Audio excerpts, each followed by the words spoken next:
दोस्तों मेरे पास ऋग्वेदिक काल की तो उतनी अच्छी फ़ोटो नहीं है और उतनी अच्छी ग्राफिक नहीं है।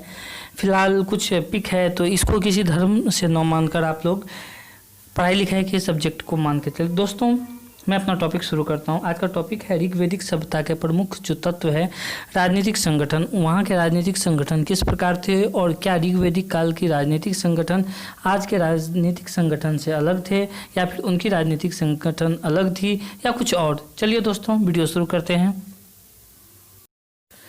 दोस्तों आपको तो पता ही है कि इन लोगों को आर्य से संबोधित किया जाता था। आर्य कई जनों में विभक्त थे उस समय। इनमें 5 जन जो है अक्सर उसके नाम हमें मिलते हैं देखने को, ये जैसे कि अनु, द्रुहा, यदु, पुरु, दुर्वस। इन्हें पंचांग भी कहते हैं या पंचजन भी कहते हैं। जन के अधिपत्य को राजा कहा जाता था उस समय। राजनीतिक संगठन की सबसे छोटी इकाई जो होती है कुल थी और या परिवार था। परिवार का स्वामी पिता या बड़ा भाई होता था जो जीवित है, जिसे कुलप कहा जाता था। कई कुलों को मिलाकर एक ग्राम बनता था। ग्राम वास्तव में दिखता था कि हाँ ये गांव है। वस्तुतः आत्मनिर्भर होते थे सभी गांव वाले। ग्राम की सुरक्षा के लिए ऊंचे टीले पर एक दुर्ग बनाया गया था, यानी कि घेराबंदी हुआ करता था। ग्राम का मुखिया ग्रामीण कहलाता था। जो ग्राम के गांव के मुखिया होते थे उसे ग्रामीण कहा जाता था, ग्रामीणी। और ग्रामीणी संभवतः नागरिक तथा सैनिक दोनों ही प्रकार के कार्यों को करता था उस समय। ग्राम से बड़ी संस्था विष होती थी जिसका स्वामी विषपति कहलाता था। अनेक विषयों का समूह जन होता था और जन के अधिपति को जनपति या राजा कहा जाता था। देश या राज्य के लिए राष्ट्र शब्द आता था। कोई भी देश और कोई भी राज्य के लिए राष्ट्र शब्द का उच्चारण होता था। इस बात को जो मैंने कहा उसको ध्यान से सुनिएगा दोस्तों, क्योंकि मेरे द्वारा बताई गई सारी बातें मैं किसी न किसी बहुत बड़े इतिहासकारों के नोट्स को मैंने आप तक लाता हूँ। बहुत ज़्यादा शोध विचार करने के बावजूद मैं आपको देता हूँ, तो इसमें किंतु परंतु वाली कोई बातें नहीं। हाँ हो सकता है मेरी आवाज़ में गड़बड़ी हो सकती है, मेरे शब्द के उच्चारण में गलती, लेकिन मेरे कंटेंट में कोई गलती नहीं। यदि है तो आप कमेंट करें, मैं आपको इनाम दूंगा। दोस्तों एक स्थान पर कई राष्ट्रों के राजा का उल्लेख मिला है, कई राजाओं का उल्लेख मिला है। इससे ये पता चलता है कि यहाँ जो है यानी आर्यों के विभिन्न जन जो है परस्पर लड़ा करते थे। यहाँ के सभी जितने भी उस शिलालेख से पता चला है कि हो सकता है मतलब संभव था कि कुछ ऐसा हुआ होगा जिसमें बहुत सारे राजा क्यों इकट्ठा हो सकते हैं किसी फंक्शन में या फिर किसी युद्ध में। तो इतिहासकारों ने युद्ध के दृष्टिकोण से इसे देखा है। दोस्तों एक और खास बात थी, ऋग्वेद में एक स्थान पर 10 राजाओं के युद्ध यानी दशा युद्ध का उल्लेख किया है या उसमें हुआ है, जो भारतों के राजा सुदास के साथ हुआ था। दोस्तों सुदास के जो पुरोहित थे वशिष्ठ नाम के थे, इसके विरुद्ध 10 राजाओं ने एक संघ, इसके विरुद्ध जो है 10 राजाओं का एक संघ था, जिसमें उपयुक्त 5 जनों के अतिरिक्त जो मैंने पहले बताया है अनु, द्रुहा, यदु, पुरु और तुर्वस के अलावा 5 और लघु जनजातियां थी जो अनिल, पक्था, भलानस, शिव और विशानिक थे। ये सभी राजाएं सम्मिलित थी। ऋषि विश्वामित्र इस जो है संघ के पुरोहित थे।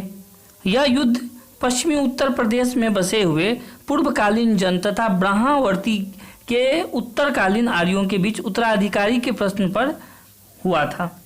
इसमें भारत जन के स्वामी सुदास ने रावी नदी के तट पर एक भीषण युद्ध में 10 राजाओं के एक संघ को परास्त किया और इस प्रकार वह ऋग्वैदिक कालीन भारत का सर्वोपरि सम्राट बन गया। भारत जन के नाम पर ही हमारे देश का नाम भारत जन। याद रखिएगा, भरत जन और भारत जन, तो भरत जन के नाम पे ही हमारा भारत का नाम भारत पड़ा। बहुत सारे बुक में भारत जन है और बहुत सारे बुक में भरत जन है, तो वास्तविक और सही आंसर भरत जन है। यह ऋग्वैदिक काल का सर्वाधिक महत्वपूर्ण जन था जो सरस्वती तथा यमुना नदी के बीच के प्रदेश में निवास करता था। दोस्तों, ऋग्वेद काल में सामान्यतः राजतंत्र का ही प्रचलन था। राजन शब्द का उल्लेख अनेक स्थानों पर हुआ है। राजा को जन का रक्षक तथा दुर्ग के भेदन करने वाले, दुर्ग को जो भेदन करता है उसको करने वाले कहा जाता था। ऐसा प्रतीत होता है कि युद्ध के वातावरण में सेना और जाति का नेतृत्व करने के लिए राजा संस्था का उदय हुआ।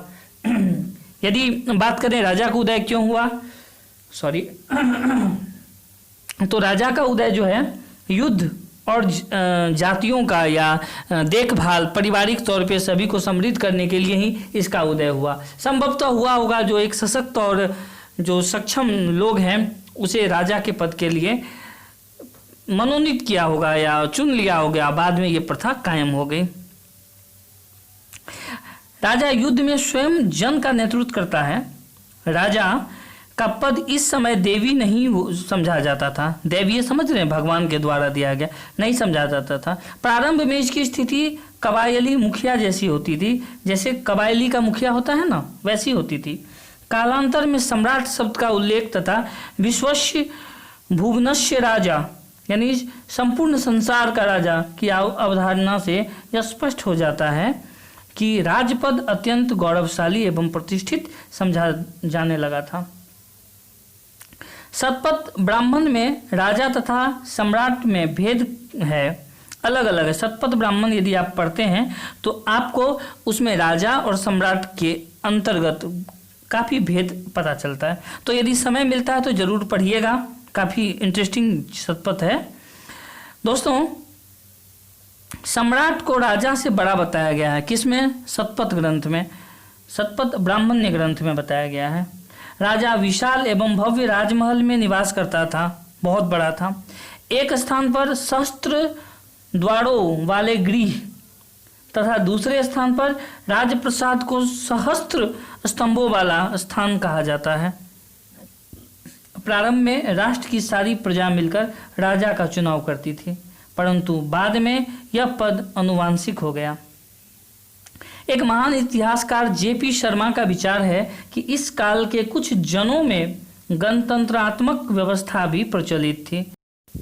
10वें मंडल में इसका उल्लेख भी किया गया है। राजा का प्रमुख कर्तव्य प्रजा की रक्षा करना था।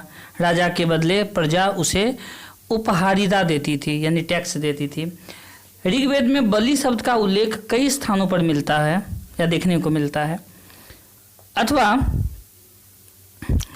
ये हम कह सकते हैं कि इसका प्रयोग भेंट देवी देवताओं को चढ़ावे के अर्थ में किया जाता था। यह स्पष्ट नहीं है कि प्रजा स्वेच्छा से राजा को देता था भेंट वगैरह कुछ भी, अथवा वो अनिवार्य था या उससे जबरदस्ती लिया करता था।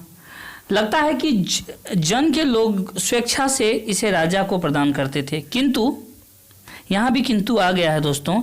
विजित जातियों से यह अनिवार्य रूप से लिया जाता था। जो विजित जाति थे, यानी कि जो समझ रहे हैं आप बात को, बलि मुख्यतः अन्न के रूप में दिया जाता था। ऋग्वैदिक युग में राजा भूमि का स्वामी नहीं होता था, वह प्रधानतः युद्ध का नेता होता था। याद रखिएगा, ऋग्वैदिक काल में राजा जो है भूमि का स्वामी नहीं होता था, केवल युद्ध के समय वो उसका नेता होता था। अरे फिल्मों वगैरह में हम लोग नहीं देखते कवाली जो एक नेता होता था वैसे होता था।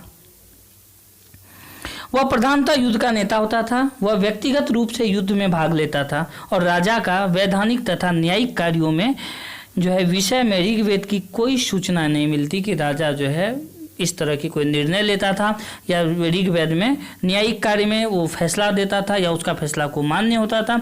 ये सब कहीं भी ऋग्वैदिक सभ्यता में नहीं वर्णन किया गया है। दोस्तों, सभा और समिति नामक दो संस्थाएं राजा की निरंकुशता पर नियंत्रण रखती थी। सभा और समिति, ऋग्वेद में अनेक स्थानों पर सभा का उल्लेख हुआ है, किंतु उसने अनेक कार्यों को प्रकाश नहीं डाला। जो राजाओं के द्वारा उन पे कार्य हुआ था वो सभी कार्य पे प्रकाश नहीं डाला गया है।